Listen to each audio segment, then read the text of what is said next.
I remember when I was in college and seminary, before I went back to school, I had worked for about 7 years in full-time ministry as a student minister in churches. And I made the decision, my wife and I did, after those years of full-time work in churches, to go back to school and finish up my education, which I needed to do, and it was the time to do it. And so we packed up our things and sold our house, and we moved back to school.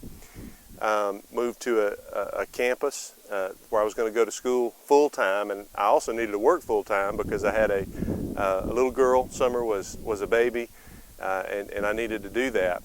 And so the question for us was, do I try to find a church job, a ministry job, or do I try to find a different kind of job that would meet our needs and allow me to be able to be flexible with my schedule and such?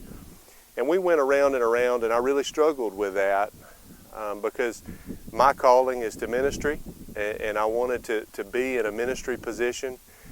But the way that circumstances worked out was that it didn't turn out for me to have a vocational ministry job while I was in college and seminary. I ended up working at Barnes & Noble for all those years, and it was a wonderful experience working there.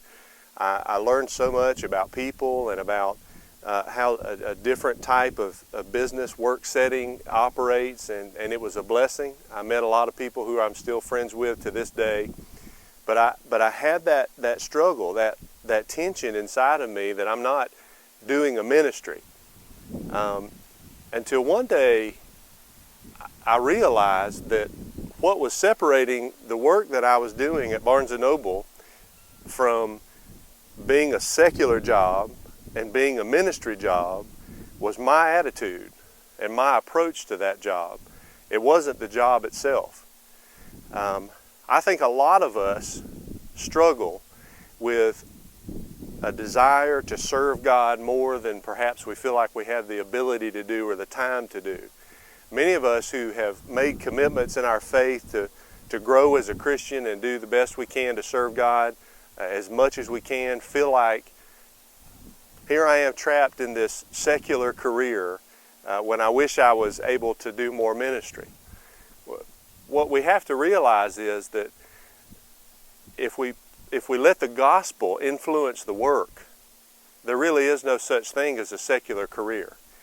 Any career is ministry if we let the gospel of Jesus Christ influence the work that we do.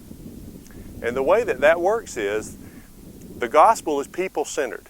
The gospel is Christ invading our lives into our circumstances and inspiring us to look for ways to rescue people who need to be rescued, to care for people who need someone to care for them, to be an encouragement to them when they need to be encouraged, all in the name of Jesus, all in an attempt to redeem what had been separated from God, and for the glory of His name and for the building of His kingdom. And so I began in my life to recognize the fact that what was determining that this time that I spent at Barnes & Noble was a ministry job or a secular job was my approach to it. I began to look for ways to be a positive blessing to people.